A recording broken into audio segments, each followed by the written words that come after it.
नमस्कार दोस्तों, स्वागत है आपके अपने यूट्यूब चैनल संस्कृत अड्डा पर। दोस्तों, आज की जो वीडियो इसमें करने वाले हैं, आपका जो सीटेट वाला एग्ज़ाम होगा, टीएसटी और पीआरटी वाला, तो आपके एग्ज़ाम के लिए महत्वपूर्ण क्वेश्चन आज की वीडियो में हम यहाँ पर लेकर आए हैं, जिसमें आपके अवयव सरक-जाए रहने वाले हैं, क्योंकि ये भी आपके एग्ज़ाम में पूछे जाते हैं और जब आपको इनके बारे में पता होगा तो आप क्वेश्चन को आसानी से हल कर लोगे। इससे पहले वाली वीडियो भी महत्वपूर्ण थी, अगर आपने नहीं देखी है तो उसे देख लीजिएगा, इस वीडियो के अंत में आपको मिल जाएगी। तो सबसे पहले हमारे आ जाते हैं अव्यय। अब अव्यय क्या होते हैं? सदृशम त्रिषु लिंगेषु सर्वासु च विभक्तिषु वचनेषु च सर्वेषु यत् न वेति तद अव्ययम्। मतलब जो ये है अव्यय, वो किसी भी लिंग विभक्ति वचन कारक के कारण उसमें कोई परिवर्तन नहीं होता है। अर्थात जो शब्द या पद तीनों लिंगों सभी वचनों में विकार रहित रहता है, अर्थात उस पर लिंग, वचन और विभक्ति परिवर्तन का कोई भी प्रभाव नहीं पड़ता, अर्थात वे एक समान रहते हैं, तो उसे ही हम अव्यय कहते हैं। जैसे कि यहाँ पर कुछ उदाहरण दिए गए हैं, ईव ऊंचे नीचे च। तो ये भी क्वेश्चन जो एग्जाम में आता है कि अव्यय क्या होते हैं, तो अव्यय वही होंगे जिस पर किसी भी लिंग वचन विभक्ति के कारण कोई परिवर्तन नहीं होगा। अब ये सूत्र है। वैसे तो आपके अगर सीटेट का एग्ज़ाम है तो उसमें सूत्र नहीं आते हैं। अगर आप इसके अलावा अन्य भी एग्ज़ाम की तैयारी कर रहे हैं अन्य राज्य से, तो ये उसके लिए भी महत्वपूर्ण है। तो अव्यय संज्ञा करने वाला जो सूत्र है स्वरादि निपात अव्यय, ये वाला है। अब संस्कृत वाङ्मय में दो प्रकार के शब्द बतलाए गए हैं, विकारी और अविकारी। यहाँ से भी आप याद रख पाओगे, विकार क्या है? जिसमें बदलाव परिवर्तन हो जाए, और अविकार जिसमें कोई परिवर्तन न हो, वही होता है विकार और अविकार। अब जैसे विकारी शब्द है, तो जो शब्द विभक्ति वचन प्रत्यादि के द्वारा विकास को प्राप्त हो जाते हैं, विकारी शब्द है में, जैसे सुबंत तिगंत आदि। इसके बाद है अविकारी शब्द। अविकारी क्या है? तो जो शब्द सदैव विभक्ति आदि द्वारा विकार रहित एक समान रहते हैं, तो वही होते हैं अविकारी शब्द, जैसे कि आप, च, यथा आदि। तो ये अविकारी शब्द अव्यय भी कहलाते हैं। तो संधि के द्वारा इसमें विकार आ सकता है, किंतु स्वयं इन शब्दों का स्वरूप अविकृत ही रहता है। जैसे यथा प्लस में एकम, यथेक्यम। इससे पहले वाली वीडियो जो थी उसमें हमने संधि की थी, तो उसे भी आप देख लीजिएगा, क्योंकि संधि भी आखिर एग्जाम में आएगी। अब जैसे यहाँ पर संधि की बात करें तो वृद्धि संधि का प्रयोग हुआ है, यथा प्लस में एकम, दो मात्रा जो है वो वृद्धि संधि में आती है। तो उसमें नियम उदाहरण के साथ आप आसानी से इसको समझ लोगे, तो उसको आप देख लीजिएगा। अब यहाँ पर जो अव्यय शब्द हैं वो दिए गए हैं। अब जैसे निक्सा है, निक्सा का मतलब है समीप, प्रति और, अंतरेण बिना, कथम क्यों या फिर कैसे, इत्थम इस प्रकार, अगरतः सामने। और ये आपके कारक जो उसमें भी काम आएंगे। च और, सर्वतः सब ओर या चारों ओर कह देते हैं, ऊपरी ऊपर, अधः या अधि, यहाँ पर अधि है अंदर, अग्रह पहले, अचिरात शीघ्र, अथ इसके बाद, अधस्तात नीचे, अथ किम हाँ तो क्या, अनिशम, अनिशम क्या है? निरंतर, एकदा एक बार, अन्यत्र और भी, आरात समीप या फिर दूर। और क्योंकि आपके एग्जाम में गद्यांश भी आता है, तो यहाँ पर आपको उनके अर्थ अगर पता हो गए तो आप गद्यांश को आसानी से यहाँ पढ़ भी लोगे। तो इस कारण से इनकी जो हिंदी है वो भी आपने याद रखनी है, और साथ में कौन कौन से अव्यय हैं। हाँ दुख या खेद के लिए आता है, प्रति और पीछे के लिए, किम क्या, न नहीं, अतीव बहुत, अचिरेण शीघ्र, किंतु किंतु, और परंतु का मतलब परंतु ही है, अधः नीचे, अकस्मात अचानक, बिना बिना, अंतर भीतर, अर्थम के लिए, कृते के लिए, अप्रेदो दूसरे दिन। तो ऐसे ऐसे शब्द जो आपको एग्जाम में देखने को जरूर मिल सकते हैं। अप्रेदु का मतलब है दूसरे दिन, रीतम सत्य, अन्यतर दूसरी जगह, अन्यथा दूसरे प्रकार से, प्रभृति उस समय से, आरभ्य आरंभ करके, असकृत कई बार, अरात दूर, उदक उत्तर की ओर, इतस्ततः इधर उधर, एकत्र एक जगह है, एतर ही अब या इस समय, दृष्टिया दिनों में, किंच और भी, झटिति शीघ्र, किल सचमुच या निश्चय उसमें भी आता है, दक्षिणतः दक्षिण की ओर, पुरः सामने, तथा ही जैसे, समक्षम सामने, मध्य बीच में, अंतः अंदर, कवचित कहीं, एकतः एक और, एकधा एक प्रकार से, एकमात्रम एकमात्र, द्विविधा दो प्रकार से, अद्यतवे आजकल, मुँह मुँह मुँह कह देते हैं बार बार को,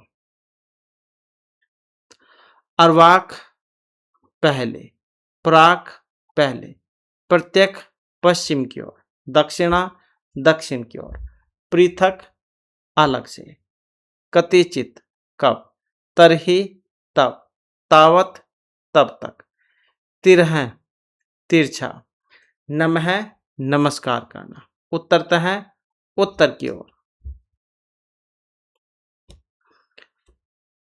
पुरस्तात, पूरा मतलब सामने, तो सामने आ जाएगा, अनादि या पुरस्तात सामने, उपरिष्टात ऊपर की ओर, अधस्तात नीचे की ओर, ऊपरी मतलब ऊपर और अधः नीचे, तो नीचे की ओर हो जाएगा, पश्चात पीछे, सम कुशल हो, प्रद्हो कल, अब अद्यतवे पढ़ा था हमने आजकल, और ये जो प्रद्हो है मतलब कल, वृथा बेकार, बहुधा बहुत बार, युगपत साथ में, त्रिधा त्रिक मतलब तीन, तो ऐसे भी याद रख सकते हैं आप, त्रिधा तीन प्रकार से, अतः इसलिए, प्रह विगत या परसों, वरम श्रेष्ठ। इसके बाद आ जाता है कुछ जो संख्यावाची शब्द है, इनसे बने हुए क्रिया विशेषण, जैसे कि द्वि मतलब दो बार, चतुः चार बार, त्रिधा तीन बार, पंचदा पंच मतलब किसके कह देते हैं पांच को, पांच प्रकार, द्विकृत है दो बार, चतुः चार बार, त्रिहि तीन बार, द्विविधा दो बार, चतुर्धा चार प्रकार, षोडहा छह प्रकार, षड कह देते हैं छह को, त्रिकृत्व है तीन बार, पंचकृत्व है पांच बार। इसके बाद आ जाता है यहाँ पर संज्ञा जो शब्दांश से बने हुए क्रिया विशेषण, अब जैसे पुत्रवत, पुत्र की भांति, नित्यतः है सदा, भस्म साथ राखो जाना, भस्म किसको कह देते हैं राख को ही कहते हैं, भस्म साथ राखो जाना, भूमि साथ मिट्टी में मिल जाना, ब्राह्मणवत ब्राह्मण के समान है भांति, अग्नि साथ जलना। इसके बाद है कुछ जो यहाँ पर समुच्चय बोधक जो अव्यय है, जैसे संयोजक, च अथ अथ उत किम च तु आदि, इनमें अथ अथ अथ वाक्य के आदि में प्रयोग में आते हैं और इनका मतलब है तब, इसके, अनंतर, इनके प्रयोग से सूचित होता है कि इनके पूर्व कोई वाक्य या प्रकरण आ चुका है, तो वाक्य के मध्य में ही प्रयोग होता है। इसके बाद है वियोजक, वियोजक क्या है, वा अथवा किम वा तो किंतु परंतु परम चाहते, वा का मतलब है या, जैसे आप कोई क्वेश्चन हल करते हैं तो दो दो क्वेश्चन उसमें आते हैं, तो उसमें लिखा होता है वा अथवा, मतलब चाहे तो आपकी मर्जी है ये वाला क्वेश्चन कर लो ऊपर वाला एक नंबर वाला, और चाहे दो वाला कर लो, तो ऐसे देते हैं क्वेश्चन, तो वा का मतलब या, तो वा जाए विकल्प के रूप में प्रयोग में आता है, शब्द रूप बनाते हैं जैसे, तो उसमें दो दो रूप दिए गए होते हैं, तो चाहे तो ये वाला कर लो या ये वाला, ऐसे एक या दो नंबर में से, या क्वेश्चन है जैसे अपनी मर्जी से आप इनमें दोनों में से कोई सा भी कर सकते हैं। यथा राम है सीता वा, राम या फिर सीता, तो राम वा सीता वा, ये तो था वियोजक वाला। संकेत क्या है? यदि, तरहि, यद्यपि, तथापि, चेत, नो चेत आदि। चेत का प्रयोग वाक्य के आरंभ में नहीं होता है, तो ये संकेतार्थक है। यदि तुमने ऐसा किया तो ऐसा हो सकता है। इसके बाद जो कारण वाले हैं, ही, क्योंकि, तत्, इसलिए। प्रश्नवाचक अहोस्वित, किम, उत, ननु आदि। कालवाचक यदा, तदा, कदा, यावत, तावत। तो ये समय के बारे में बताते हैं कालवाचक। विधि अथवा निषेध, अंग, आम, अत, ये वाले। इति के प्रयोग से कार्य समाप्ति की सूचना हमें मिलती है। इसके बाद है मनोविकार सूचक अव्यय। हर्ष, खेद, दया, शोक, क्रोध, ये वाले। तो विभिन्न भावों की सूचना देने वाले अव्यय मनोविकार सूचक अव्यय कहलाते हैं और इन अव्ययों को वाक्य से कोई संबंध नहीं होता। हंत है जैसे, मतलब हर्ष या खेद सूचक में आता है। बत, दया सूचक या खेद सूचक में आता है ये भी। आ, हम, हुम, ये क्रोध में आते हैं। अहो, अह, ही विस्मय के बारे में बतलाते हैं, विस्मय बोधिक वाले। हाँ, हाँ, हंत शोक सूचक है। किम, दिक, ये धिक्कारवाचक शब्द है। अरे रे, रे, तो ये अवज्ञा पूर्वक या आह्वान में आता है। तो जहां पर रोकते हैं तो उसमें आता है अवज्ञा में, मतलब किसी काम को रोका जा रहा है लेकिन फिर भी कर रहा है। अंग, अय, अय, भो, ये आधार पूर्वक आह्वान है। तो ये तो थे अव्यय। अब आ जाते हैं यहाँ पर जो उपसर्ग है। उपसर्ग क्या होते हैं? उपसर्ग संज्ञा विधायक सूत्र कौन सा है? उपसर्गः क्रिया योग्य, ये वाला है जो कि उपसर्ग संज्ञा करता है। उपसर्ग क्या होते हैं?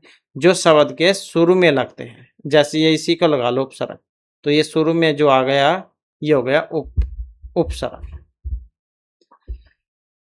संस्कृत भाषा में कितने होते हैं उपसर्ग?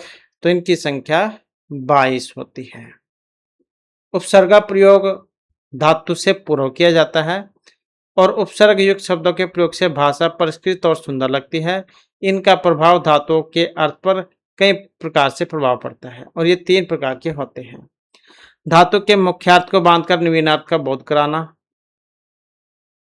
धातु के अर्थ का ही अनुगमन, धातु के लिए विशेषण का कार्य कर अर्थ को विशिष्ट बनाना।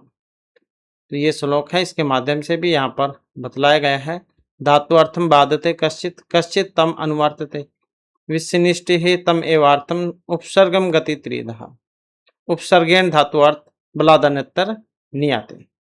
जैसे कि अब जब ये जिस शब्द के सुर में लगेगा तो उसका जो अर्थ है उसको भी ये बदल देता है। अब हार शब्द लगा लो, यहाँ पर हार है, अब इसमें अगर हम सुर में उपसर्ग जोड़ देते हैं ये वाला प्रहार, वैसे तो हार माल हो गया लेकिन प्रा जोड़ दिया, प्रहार क्या हो गया? प्रहार हो गया, किसी पर हमला करना। हार में ही आ जोड़ दिया, आहार भोजन हो गया। संहार हो गया, किसी का करना। विहार में भी जोड़ दिया, घूमने वाला हो गया, परिहार हो गया। मतलब ये जो उपसर्ग जो है जिस शब्द के सुर में ये लग जाते हैं तो उसका जो अर्थ है उसको भी ये बदल देते हैं। तो उपसर्गों के योग से कहीं कहीं अकर्मक धातुएं भी सकर्मक हो जाती हैं। उदाहरण के लिए जैसे अकर्मक वो है, इसका मतलब है होना,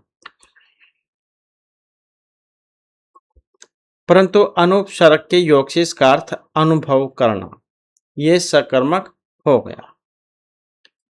यथा ते दुखम अनुभवन्ति, वे दुख भोगते हैं। तो ये उपसर्ग जो लग जाते हैं कई बार ये अकर्मक को सकर्मक भी बना देते हैं। आगे फिर यहाँ पर उपसर्ग जा दिए गए हैं और इनका अर्थ और साथ में कौन कौन से शब्द बनते हैं, और ये आपके जो हिंदी है उसके लिए भी महत्वपूर्ण रहेंगे। अब जैसे प्रा है, प्रा का मतलब अच्छा, अधिक या बहुत है। शब्दों की बात करें तो प्रणमति, प्रभवती, प्रणाम। अब ये पर्यायवाची बन जाते हैं तो प्रा उपसर्ग के, तो जो कि हिंदी के लिए भी महत्वपूर्ण है। प्रा विरुद्ध, उल्टा या विपरीत के लिए है। पराजयते, पराभवती। आपका मतलब है दूर ले जाना, अलग होना या पृथक, तो क्या बनेगा? अपवर्ती।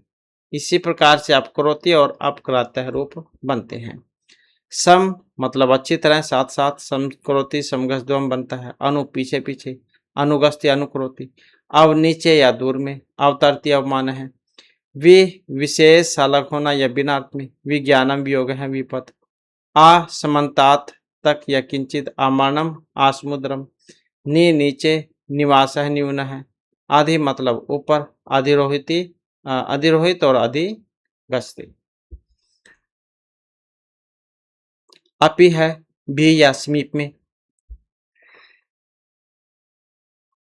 तो गम धातु में जब लगाते हैं तो क्या बनता है, अपि गस्ती, ये उसमें बनता है लट लकार में गस्ती गस्ता की संति। इसके बाद अति मतलब बहुलतार्थ में या उल्लंघन में, अति निद्रा अति कर्मण, सुशोभन अच्छा या सहज, सुकार्यम स्वागतम सुमहत। उत है जैसे ऊपर, ऊंचा या श्रेष्ठ। तो रूपों की बात करें कौन कौन से है, उदयती, उद्गस्ती, उत्तम, उत्साह है। अभिमुखम, अभिमुख है जैसे सम्मुख होना, या और को भी कह देते हैं। तो अभ्यति और अभिगम, ऐसे और भी बहुत सारे जो रूप है यहाँ पर बन सकते हैं। प्रति है और या विपरीत में, प्रतिगस्ती प्रतिकार है। परि चारों ओर, परिगस्ती परिपालना। उप है निकट या समीप में, उपवस्ती उपवेत्य उपवासना। इसी प्रकार से निस निर दुस दो, तो ये इस प्रकार से जो है 22 उपसर्ग यहाँ पर ये हो जाते हैं। तो इस प्रकार से जो हमारी क्लास के लिए महत्वपूर्ण क्वेश्चन थे, आप इनको एक बार पढ़ लीजिएगा तो सारे के सारे जो आपको याद भी हो जाएंगे, और मान के चलो कि आपका 1-2 नंबर जो एग्जाम के लिए बन जाएगा। और नेक्स्ट वीडियो इसमें आपके लिए नए जो महत्वपूर्ण क्वेश्चन जो हम लेकर आएंगे, और हमारे साथ अंत बनाने के लिए धन्यवाद।